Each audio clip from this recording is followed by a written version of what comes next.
Fala pessoal, tudo bem? Meu nome é Giovanni, mais um acompanhamento aqui de mercado, de forma semanal, lembrando. Aqui a gente comenta principalmente sobre os principais fundos imobiliários do IFIX, né? E hoje eu vou fazer uma abordagem um pouquinho diferente. Primeiro a gente vai ver um pouquinho sobre o IFIX, sobre curva, né, de juros de longo prazo, explicar para vocês qual é o impacto dessa curva de juros nos fundos imobiliários e também comentar um pouquinho sobre tijolos e papel. Então, no primeiro momento, mostrando aqui primeiramente o retorno acumulado do IFIX, tá, pessoal? Então, aqui eu peguei um prazo bem curtinho mesmo, desde o dia 27, então basicamente um mês ali, até dia 29 a gente consegue ver uma movimentação em queda, né, e agora uma leve recuperação, né, no IFIX. A gente vai explicar o porquê disso, tá? Ponto principal, o IFIX ele se apoia muito a curva de juros de longo prazo, tá bom? O que seria a curva de juros de longo prazo? Eu vou colocar aqui eu estou entrando no site do Tesouro Direto, ok, pessoal? Tesouro Direto é a plataforma do governo com que você consegue visualizar esses ativos, os títulos públicos, né, que é basicamente emprestar dinheiro para o governo. A gente consegue ver os títulos aqui de longo prazo, por exemplo, IPCA mais juros semestrais 2040. Quando a gente pega um prazo ali, desde o começo do ano, mais ou menos, a gente vê que existe um avanço na taxa. Só para vocês entenderem, então o governo ele está pagando mais hoje do que antes para um mesmo título. E por que está acontecendo isso? Aqui existem vários fatores, mas esse avanço é porque o risco do Brasil está maior. Pode ser por risco da inflação, pode ser por risco fiscal, pode ser risco político, pode ser por vários outros pontos. Tá? O que eu acho como um economista, eu dou minha opinião aqui.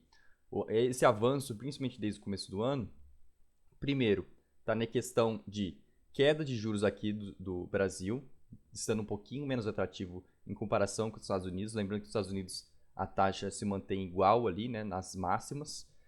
O segundo ponto, questão fiscal, tá? O governo Lula, ele estabeleceu várias metas que ele cumprir, ele falou pelo menos que iria cumprir, e ele não está conseguindo cumprir, inclusive fez falas justamente só no próximo mandato que haveria uma melhora na situação e vendo as metas estabelecidas com realmente a realidade completamente fora do que o governo estava esperando, então realmente isso traz uma instabilidade fiscal, aumentando nossa dívida pública. E qual que é o impacto disso? Aumentar a dívida pública por si só não há tanto problema, mas aumentar de forma recorrente, sem algum respaldo ou sem uma resposta necessariamente ali que haverá uma melhora nesses resultados, isso que é o complicado. Então, houve vários meses com prejuízo e a taxa, né, de curva de juros de longo prazo se manteve, mas com essas falas, com as metas não batidas, mesmo com a arrecadação do governo aumentando e atingindo suas máximas históricas, ainda assim a gente consegue apresentar déficit, né, primário. Então, isso é um ponto bem negativo. Não são todos os meses, mas a maior parte dos meses estamos com déficit, então isso eu acredito que seja o motivo desse avanço, tá? E deve continuar avançando. Então, o que acontece? Quando a curva de juros aumenta, né? Quando os juros aumenta, o preço cai. Se vocês quiserem que eu explique mais realmente abertamente sobre por que a taxa aumenta e o preço cai, eu posso fazer um vídeo separado, tá, pessoal? Aqui é acompanhamento de mercado, então vamos ao que interessa. Então, curva de juros aumentando impacta negativamente nos fundos imobiliários, e por isso que a gente vê esse movimento negativo. E isso tende a continuar. Eu não sou, infelizmente, uma pessoa que vou prever o futuro, mas muito provavelmente deve continuar se nenhum cenário mudar aqui do Brasil, beleza? Então vamos ao que interessa, tá, pessoal? Vamos aqui ao acompanhamento. Antes já de tudo, essa planilha eu vou atualizando na medida que os valores vão aparecendo. Né? Alguns valores, como vocês podem ver, estão em branco, mas vou atualizando aos pouquinhos. Aqui uma alteração, o LVBI ele saiu dos principais 20 fundos ali do IFIX, ele foi para a posição 21ª e o HSML entrou. Essa semana não vejo tantas coisas tão importantes, mas a gente vai dar uma olhadinha aqui no mercado. Então não temos nada do Kinea. Vamos ver do XP Malls. XP Malls, oferta pública de distribuição de cotas. Foi anunciado no dia 24 a finalização. Inclusive eu fiz no canal aqui um vídeo sobre o assunto. Vou deixar um card aqui, pessoal. Perfeito. Vamos para o KNCR, fundo de papel, ligado principalmente mais para CDI. Outros relatórios, vamos dar uma olhadinha aqui. Relatório semestral complementar, distribuição de rendimentos, e agora os fundos do Quiné estão fazendo essa divulgação de documentos, tá? Então deve ser algo que vários fundos do mesmo segmento devem mostrar. Agora o HGLG, vamos ver. Aqui o ato da Assembleia. Bom, essa ata de Assembleia aprovou as contas de demonstração financeira, beleza? Nada muito importante aqui para a gente verificar. O relatório anual, aí sim, faz sentido a gente dar uma olhadinha, né? Fundo HGLG, fundo de logística.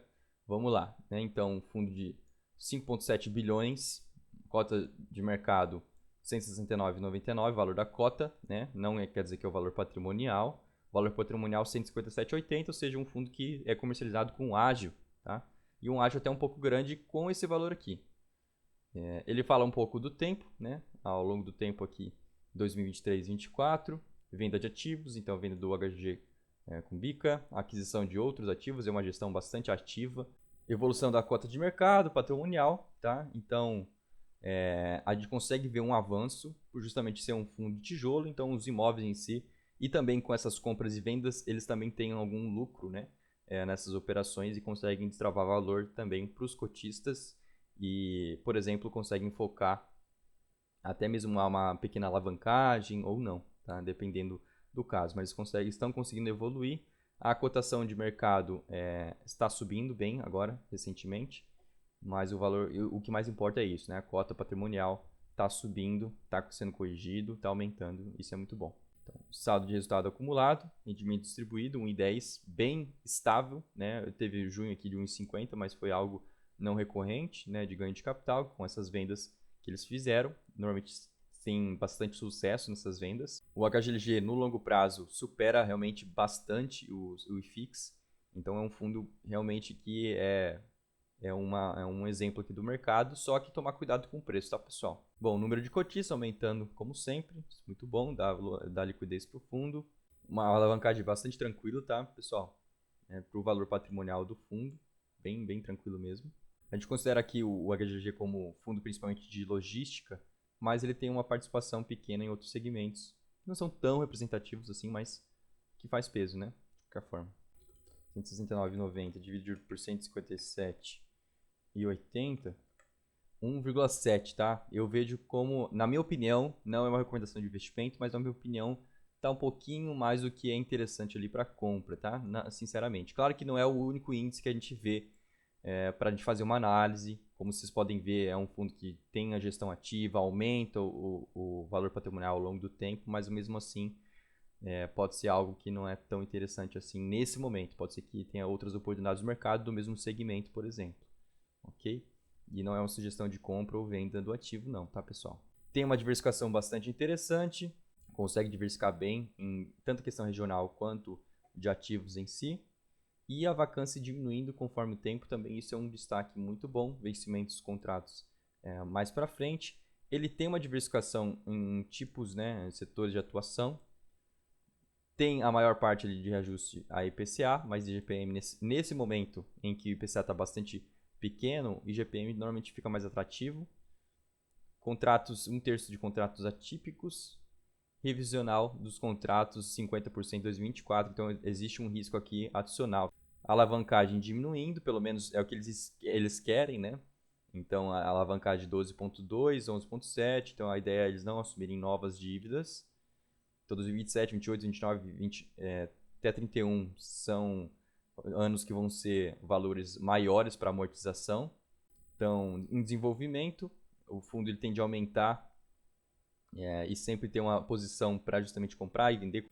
Retorno dos últimos 5 anos, o HGG realmente é um destaque, né? Então ele compara também o setor de logística, que também é um destaque. Então taxa de vacância aqui de 10,53, Sudeste, Nordeste 5,95, Sul 4,21, Norte 5,91, Centro-Oeste 5,74, tá? Estoque de galpões e preço de locação por metro quadrado, então aumentando ao longo do tempo, obviamente por conta da inflação também. Vacância e absorção líquida, então taxa de vacância diminuindo conforme o tempo também.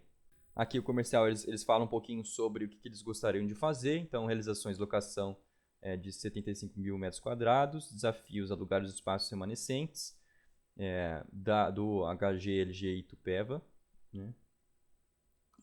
Então, é um fundo que demonstra bastante interação com o próprio patrimônio, uma gestão bastante ativa. Eu gosto bastante do ativo, só tomar cuidado com o valor ali de mercado, tá? Vamos para o KNRI. Então, comunicado ao mercado, vamos ver aqui. Comunicado ao encerramento do período de exercício do direito de subscrição do KNRI, beleza. Bom, agora a segunda parte, ato de deliberação do administrador. Pelo que eu vi é importante, tá, pessoal? Porque aqui a gente comenta principalmente sobre a taxa de administração do fundo. O que é legal é o seguinte, tá? Que foi alterado, né? Remuneração. O administrador receberá a remuneração de taxa de administração fixa e anual de 1,17 ao ano do patrimônio líquido do fundo, né? Antes era 1,25. Bom, pessoal, em relação ali à taxa de administração, só para confirmar, né, para vocês, ó, por exemplo, o último relatório deles é 1,25. Né? Então, a taxa de administração é equivalente a 1,25 sobre o valor de mercado das cotas e engloba não somente a remuneração do administrador, mas também do gestor, banco escrutador e custodiante. Então, tudo indica que a taxa de administração vai ser reduzida, tá bom? Pelo menos esse foi o meu entendimento aqui, de 1,25 para ali a taxa de 1,17, tá bom? Então, é uma notícia boa para ir para os cotistas reduzindo o valor. Aqui é o regulamento, quem quiser dar uma olhada, que vai agora comentando sobre as regras do fundo, né? Bom, pessoal, BTLG sem nada de novidade, VISC aqui comunicado ao mercado, vamos dar uma olhadinha. VISC fez aquisição, concluiu a aquisição de 15% do Carioca Shopping, localizado no Rio de Janeiro. Vamos dar uma olhada aqui, ó, valor de aquisição de 80 milhões, cap rate de 9,8, um cap rate muito bom. Para os próximos 12 meses, receita esperada e resultado gerado. A receita operacional NOI a ser gerado pelo ativo nos próximos 12 meses é esperada em cerca de 52 milhões, destinação ali da 10ª emissão. A rentabilidade esperada não representa, nem deve ser considerada a qualquer momento, e sobre qualquer hipótese como promessa, garantia ou sugestão de rentabilidade futura. Fica para vocês também esse comentário. Ativo e sua aderência, né? Carioca Shopping, 34 mil metros quadrados, mais de 12 milhões de consumidores por ano, são das classes B e C. Vamos lá, da segmento MXRF, XPLG, nada de novidade, que eu dei uma verificada antes. O HGBS a gente pode dar uma olhadinha, teve a assembleia, vamos ver o que foi a assembleia. Bom, sobre o HGBS, ata da assembleia aprovando aqui basicamente, tá, pessoal? As contas e demonstrações financeiras de 31 de dezembro de 2023, beleza? Deixa eu ver aqui o sumário das decisões. É isso, né? Foi aprovado com ali em torno de 13%, 13,5% de votos. Nada muito relevante. IRDM nada também, tá? Indo agora para o KNHY. Vamos dar uma olhadinha aqui no relatório. Como eu falei, o Fundos Quinel agora divulgar relatório semestral. Beleza, aqui a gente não consegue tirar tanta informação, infelizmente, tá, pessoal? Mais um número para você ter a mais ali. O CPTS, se não me engano, saiu o relatório gerencial. Então, vamos dar uma olhada no relatório gerencial do fundo. Então, taxa de administração taxa de gestão 1,05, administração 0,10, então 1,15 no total, sem taxa de performance. Valor de mercado 2,72 bilhões, valor patrimonial 2,90, ou seja, está com desconto ali, tá? 9,12 por cota. Deixa eu ver até aqui na nossa planilha está ok, 9,16. Então, vamos atualizar. 9,12, dia 17, 17º dia útil para o relatório. Então, 7 dia útil. Lembrando, pessoal, se você quiser ter acesso a essa planilha aqui, seja membro do canal, que aí você vai ter acesso indefinitivamente, tá? Então, assinando um mês ali, você já consegue ter acesso e você visualizar de forma mais fácil essa planilha aqui, tá bom? Eu sempre anoto aqui a última atualização, então, inclusive, vou colocar aqui que é dia 30/4 que eu estou atualizando. Então, comentário gestor, a gestão mantém o foco estratégia, reciclagem do portfólio, mantendo o perfil high grade. No médio prazo, acreditamos que o fechamento da curva de juros deve beneficiar os FIIs.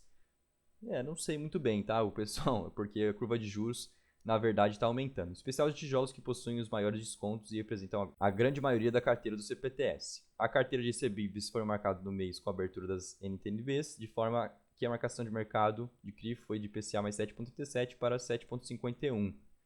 Então aqui a gente teve uma perda de valor aqui, né, do ativo. Mas esse comentário aqui eu acredito que está um pouco desatualizado, porque justamente o fechamento da curva de juros, na verdade, não beneficiou, estragou os FIIs, tá? Movimentações das carteiras, um patrimônio que sempre faz uma troca ali de ativos, né, procurando ali um ganho de capital. Bom, carteira de crédito, o fundo possui 54 casos de crédito, representando 67,4% do total de ativos. O segmento com maior percentual é o logístico industrial, com 26,8% da carteira de crédito, 18% dos ativos. Do total da carteira, crédito, 96,85%, foi adquirida a IPCA mais 6,56%. A marcação do mercado está em IPCA mais 7,51%, ou seja, o fundo está perdendo valor aqui, tá? Lembrando que quando o juros sobe, o preço cai, tá? E 3,15 foi adquirida a CDI mais 3,18, marcação do mercado está 3,19, aqui está na mesma, né? A carteira possui um duration de 5,3, se vocês quiserem eu posso explicar esses termos, tá pessoal? Duration, spread médio, taxa nominal média, LTV, isso aqui se vocês quiserem eu posso gravar vídeos separados, inclusive eu fiz o vídeo da subscrição recentemente, dá uma conferida lá, dá uma verificada lá se você sabe realmente o que são subscrições e como aproveitar da melhor forma, tá? Comentário do gestor, resultado do mês e perspectivas.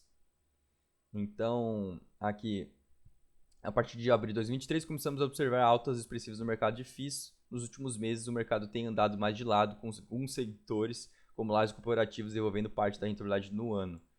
Aqui, pessoal, eles preveram, né, pelo menos assim, esperavam que ia acontecer uma situação, mas acabou não acontecendo, está acontecendo o contrário aqui, por conta do risco fiscal do Brasil, que pode atrasar um pouquinho essas rentabilidades aqui, ou esse cenário que o fundo está achando, tá? O gráfico abaixo é apresentado a evolução dos resultados da carteira de crise, vis-à-vis a despesa com operações compromissadas desde o início dessa estratégia. Na maior parte desse período, o retorno total receita dos CRIs, né, e compromissados foi positivo, até meados de 2022. Essa diferença foi grande, com expressiva criação de valor para os cotistas do fundo. A partir do mês de setembro, quando a deflação passou a refletir no retorno da carteira de CRIs, que é quase indexada ao IPCA em sua totalidade, a estratégia passou a ser detratora do resultado do fundo. Nos últimos meses, o retorno total do estratégico compensado tem sido negativo devido à manutenção da taxa básica em níveis altos e baixa inflação, mas tem aos poucos se tornado positivo com o aumento de inflação de fevereiro de 2024. Olha, realmente isso pode trazer um ponto negativo para o fundo e deve continuar, porque a inflação, pelo menos no governo atual, ela é bastante controlada com empresas estatais também, tá? Então, isso é uma preocupação que eu tomaria com o CPTS na carteira, para quem tem a carteira, dá uma olhada realmente nessa dívida, tá? Faz tempo que o fundo está sofrendo. Claro que com o CDI caindo, pelo menos a expectativa é que caia em maio, e essa diferença vai ficar menor. Só que ao mesmo tempo, só tomar cuidado, tá, pessoal? Porque essas operações aqui podem trazer um retorno negativo para o fundo, tá bom? Então, o pacto das operações compromissadas, o PL do fundo, como vocês podem ver aqui já no total, não é tão representativo agora positivamente, mas já está tendo uma melhora. Mas caso, por exemplo, a inflação continue nesse patamar, fevereiro, por exemplo, realmente veio uma inflação mais alta, só que só o mês de fevereiro. Já o mês de março, abril aqui já tem a taxa ali de 0,21, 0,12. O fundo deve enfrentar novamente impacto negativo nas operações aqui, tá? Bom, HGRU, pessoal, vamos lá. Sendo um pouquinho mais rápido aqui. Então, Assembleia, aprovando aqui, provavelmente também aqui, demonstrações financeiras, beleza? Relatório anual, vamos dar uma olhadinha. Acho que acabou de sair, não, de 3 do 4, tô louco. HGRU, a apresentação anual, valor patrimonial 2,5 bilhões, vacância bem pequena. Claro que aqui é a vacância financeira, né? Toma cuidado com isso, pessoal. Valor de mercado da COTS 136 e valor patrimonial 126, ou seja, já opera com ágio bom, inclusive, tá? Aqui uma gestão também demonstrando uma gestão ativa, né? Então, venda de ativos, aquisição, dá para até clicar aqui, se vocês quiserem, já vai para o ativo em si, é bem bacana esse relatório anual. Se vocês quiserem você quiser ler esse relatório, só me chamar ali nos comentários do vídeo aqui para eu poder te passar. Cap rate dos ativos em si realmente não é tão atrativo, tá?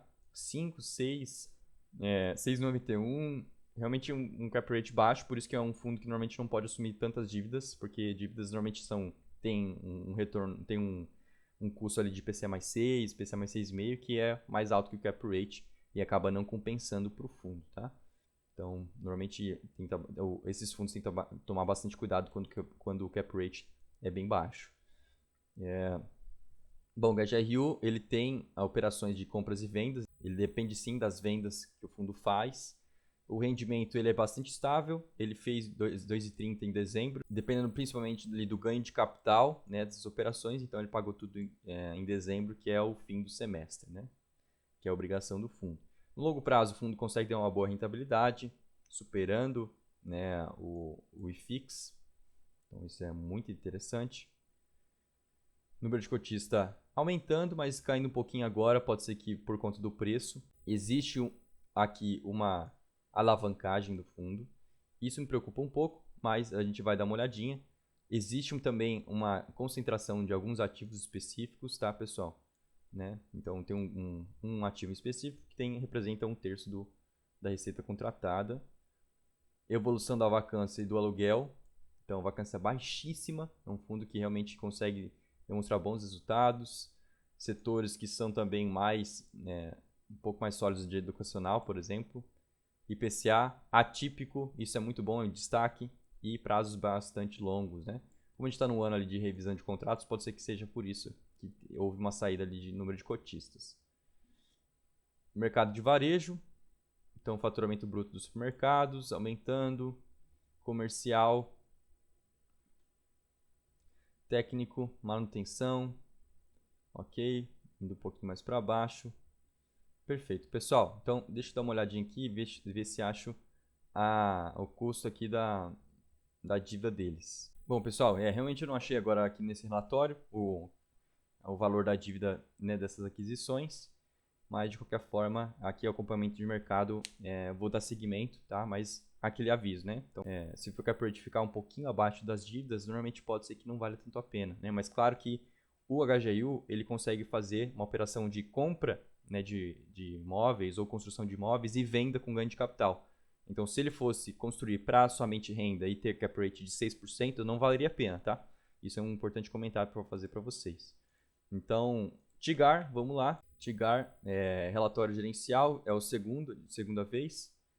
Vou ver se a gente vai ter que ver de novo esse fundo. Não, eu já fiz a visualização na semana passada, tá, pessoal? Aqui é só provavelmente alguma atualização específica aqui do fundo, tá? Outros relatórios, deixa eu dar uma olhada aqui. Provavelmente a demonstração financeira. A release dos resultados do quarto trimestre. É bacana, dá uma olhadinha. Então, a asset fala um pouquinho da asset, de números específicos, etc. Aqui não é em si do fundo, tá? É mais da gestora. Então, a gente pode pular. A RCR não tem nada. BRCO a gente pode dar uma olhadinha. Vamos lá ver. Ato da Assembleia, provavelmente demonstração financeira. Demonstrações financeiras, é isso mesmo, tá, pessoal? Então, vamos lá ver agora o PVBI, que é o último. Relatório gerencial. Vamos ver se... eu acredito que a gente já leu esse ativo aqui na semana passada. Sim, já lemos, tá? Comentando sobre o ativo em si. Isso, pessoal, na semana passada eu já dei uma olhada aqui no relatório gerencial, tá? Então não vou ver de novo, foi alguma atualização. O LVBI, vamos dar uma olhadinha só.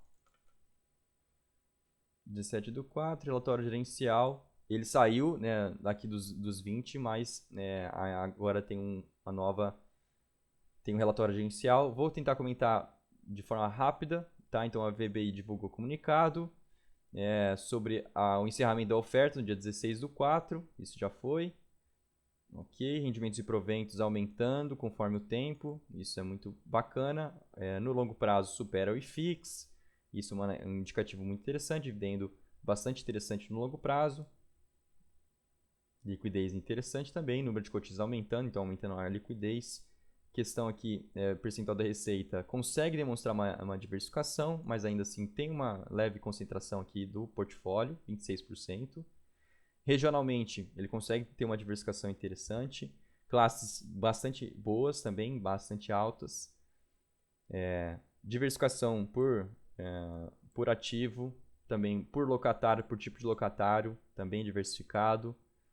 A gente vê aqui que o maior inquilino representa 13%. Reajuste dos contratos praticamente sempre em janeiro. A alocação por indexador, nesse momento, o IGPM favorece o fundo, tá? É 1/3 dos contratos atípicos. Então, durante o mês, foram concluídas renovações contratuais com ativo Extrema e Itapevi. Extrema e Itapevi, deixa eu ver aqui. Extrema representa bastante coisa e Itapevi representa um pouquinho menos, né? Atualmente, conforme o comunicado, Mauá, fato relevante, que recebeu a notificação locatária do dia, informando a rescisão antecipada do contrato e locação do ativo Mauá, bem como a inadimplência do aluguel competência em fevereiro. Atualmente, o aluguel diferido ativo representa aproximadamente 7 centavos por cota. O dia, só para vocês entenderem, é aquela rede de supermercados que não existe mais agora no Brasil, né? Está com recuperação judicial e por isso que deve impactar negativamente um pouco o fundo, mas isso deve ser corrigido mais no longo prazo, tá? Porque justamente o inquilino ele sai de forma rápida e alguém pode entrar no lugar dele. Bom, pessoal, Cajamar, que é o ativo que tem a receita mínima garantida de 12 meses, ou seja, até o terceiro trimestre de 2025 está com uma segurança, mas a gestão está correndo atrás para que quando acabar essa receita mínima garantida, o fundo já tenha outros locatários que substituam esse valor, tá? Então, vencimento dos contratos, 2027, 20 e mais de 2030, a maioria, ok, então tem um prazo bacana. A vacância aumentou justamente por conta também do dia, mas de forma bem pouco representativa, tá? Inadimplência, então, que é basicamente o dia, tá bom? Basicamente isso, tá, pessoal? Vou dar seguimento aqui. Então, basicamente, esse foi o acompanhamento de mercado. De tempos em tempos eu vou acompanhar, vou fazer alguns vídeos sobre subscrições também para vocês. Tomara que tenham gostado do vídeo. Se você quiser, entre aqui no grupo do Telegram. Lembrando que até as 100 pessoas, até as 100 primeiras pessoas entrarão no grupo de forma gratuita. Se você quiser entrar depois, é só assinar um mês mesmo aqui da área de membros aqui do canal do YouTube para você ter acesso a essas informações que eu atualizo principalmente sobre assuntos que vocês gostariam. Inclusive, eu até abro espaço ali para vocês comentarem sobre o que vocês gostariam que eu gravasse também. E na medida do possível, eu vou gravando para vocês. Pessoal, tomara que tenham gostado do conteúdo e até o próximo vídeo.